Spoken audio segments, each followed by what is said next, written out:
Hey, welcome back to the Gunpla Network. I'm Murdoch, and we're going to do an in-depth look at the high-grade Powered GM today. But first, like certain other big YouTubers do, it's time for a segue to our sponsor. Today's sponsor is Canadian Gundam. Looking for that next kit or tool to complete your collection? Canadian Gundam's got you covered. With a vast selection of Gunpla, Plamo kits, paints, and tools, you're sure to find what you're looking for. And then, you have their flat rate shipping across North America and private warehouse options. But wait, there's more. Take advantage of the discount code Gunpla Network for 10% off your entire order at checkout. Okay, while we have some glamour shots of the Powered GM running, I figured I'd cover some lore bits before we dig into the kit itself. The Powered GM was the original test bed for the GPO-1's power plant and thruster package, based off the GM Kai. The one in South Burning's team was piloted by Dick Allen. Not the common misconception, at least I had it, where I thought South Burning had piloted at some point directly himself. Anaheim had sent 2 units of this machine to Torrington Base for testing, and unfortunately, both of them got wrecked when Anavel Gato did his smash and grab to steal that GPO-2. Man, what is it with that VTuber? Okay, with that out of the way, how does this model stack up? Well, being it's from Bandai's 2006 model engineering standards, we're seeing a few things here. There's a surprising amount of surface detail and articulation from a kit whose MSRP is only 1,600 yen for one. And just about every darkened bit you see on here got my panel lining pen. And there were a few areas I missed. See if you can spot them. As far as articulation goes, well, I don't have footage of it here, but with the neck being double jointed, you get that head banging action going on, and it'll spin a full 360 degrees. As for the arms and legs, well, this pose tells you everything you'll need to know.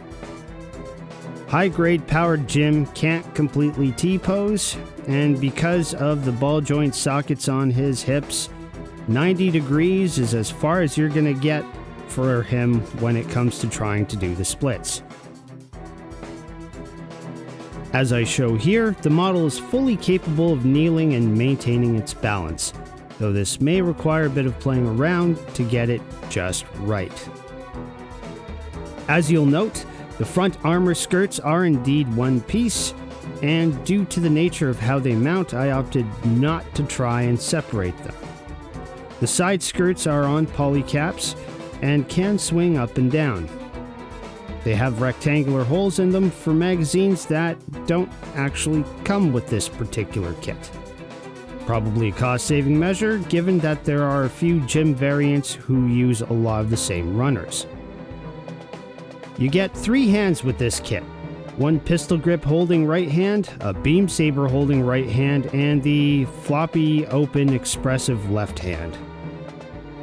There was apparently a 3rd right hand that didn't make the cut, but honestly, I think a holding hand with a slightly broken wrist for the Hyper Bazooka would have probably been more ideal. That's a personal nitpick, only because I found there was a very small Goldilocks zone when it came to having this guy carry the Hyper Bazooka over his shoulder like he was actually going to use it. Other weapons include the 90mm caliber Standard Federation bullpup machine gun and the beam saber. Just the one. And there's nowhere to store either gun on the machine, nor do they come with the mounting apparati. Overall, the build isn't very complicated. I only used 1 sticker out of the 5, the rest is paint pens and metallic Sharpies. Little application errors and all. Honestly, the longest part of this build was putting the details on. If I'd have just snapped this guy out of the runners and put them together, nubs and all, I'd say you could probably blaze through building this guy inside of an hour. But if you're going to take your time and get it looking as nice as I have him here or better, be prepared to take several times that duration. The nice thing about this kit is, surprisingly, most, not all, but most of the seam lines are cleverly hidden. The obvious ones in the leg plates, for example, well, believe it or not, that's where they would have actually been separate on a mechanical level anyway.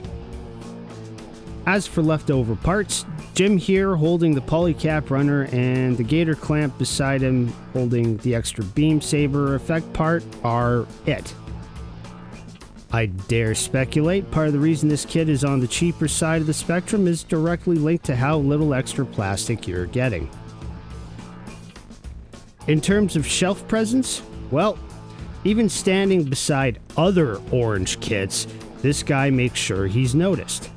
Pictured here with my high-grade Heine Westenfluss Destiny Gundam, it might be flashier, but Powered GM's orange is deeper, more saturated, and he's hospital white for the rest of them, which is quite distinguishing on its own.